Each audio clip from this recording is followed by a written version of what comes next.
Good morning and welcome to Relationship Wednesday with Coach Ellis. And I'm Lady D. And we are having a blast. We're talking about Gary Chapman's 5 love languages. And we've covered the first 3, but we're now at possibly, for most men, the most favoriteest love language of all. This is the love language of physical. Yeah, most favorite. The love language of physical touch. Okay, it's ours too. Yes. So here's the thing, and what most people don't realize, that physical touch is not necessarily the same thing men get in mind. When Gary Chapman talks about physical touch, it's not the same thing we get in mind. We're just going to go do some touching. Physical touch really is about just the act of coming in contact, skin-to-skin contact. This is not sexual. This is really more physiological and psychological. A good back rub. Yeah, a foot rub. A foot rub. A good hug. Yeah. Holding hands. Yeah, holding. Yeah. You're holding all the time. And here's why. Here's why.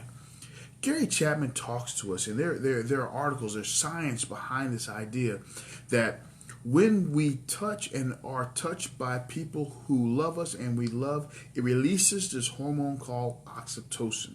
Now, that's just a $50 word for the bonding hormone. So, it bonds. News break. Yes. It's also called the cuddle hormone. And so, whether it's a cuddling hormone or the bonding hormone, the idea is that this touch simply allows us to feel physically feel safe and emotionally feel secure. Absolutely. And this safety and security has added benefits. There is healing in this idea that when people are not feeling well, you put your hand on their head, you rub their tummy, that it releases these things that help us to heal our bodies. There's a reason why we like foot rubs and back rubs. Mm-hmm. It not only does it release, not only makes us feel safe and secure, but it actually feels good and it makes us feel cared for. It does. And did you know that it helps your heart? And not because it just feels good, but it actually helps your heart. So the heart that's pumping blood and a heart that's giving love. I'm just saying. Mm-hmm. And so this is why when you are mad and angry at each other and you go to bed and you're not necessarily talking, you ever notice that if you guys go to the opposite sides of the bed and you wake up in the morning, that the gulf between you is still there, mm-hmm. and that you wake up angry and upset? But I challenge you to do this. If you're angry and upset when you go to bed, you're not talking, do the pinky toe touch. Okay? What it is your pinky toe barely touches her pinky toe. And what you'll find out in the morning is somehow through the night that just that simple act of touching has most of the time bridged most of the gulf between you. And the reason for that, again, is that touching heals us emotionally and physically. And it's an excellent stage for communicating. It presents a platform so that you can actually start to talk, have a conversation, because there's been touch. And you may feel that it's safer to have conversation when that touch has been given or received. I think that's good. In our coaching practice, we often tell couples who are in conflict with each other that what normally happens is when we're in conflict with each other, we tend to go to our separate corners. Mm-hmm. And we are telling folks, close the gap. Yes. Force the physical touch. And that means that I'm just mad at you and I'm just going to hold your hand because I'm just mad. But whatever you do, you force the physical touch. You're not forcing them to do something they don't want to do, but you're closing the gap.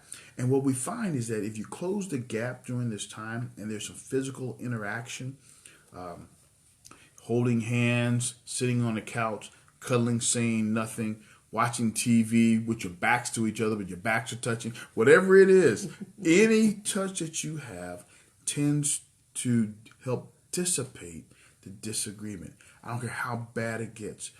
There is a psychological and a social, and I would dare say a spiritual component to this idea of touching that heals relationships and heals wounds and heals lives.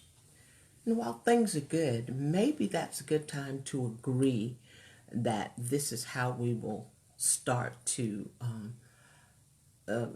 come back together or to heal, is to agree that it's okay. I won't reject your touch, because we have already agreed while things are good that this is what we're going to do, so that if there is 5 minutes of cuddling, it's not like it's forced, because we've already agreed. And we agree that we're working toward that place of unity again. So that's very, very good, don't you think? So I heard this when I was a kid, and I thought it was funny, but happen to think that it's a true statement. What's the best way to end an argument? You take her in your arms. What's the best way to end an argument? You take him in your arms. And the reason for that is it's hard to argue with somebody when you're cuddling with them. It just is. So, what we commend to you today on this Relationship Wednesday is that you make touching a priority, especially when there's conflict. Absolutely. And that you'll find that it heals, it secures, and it bonds. And everybody wants to do the bonding. So, we want you to have a great one-tablets relationship. Go get some touching done Wednesday.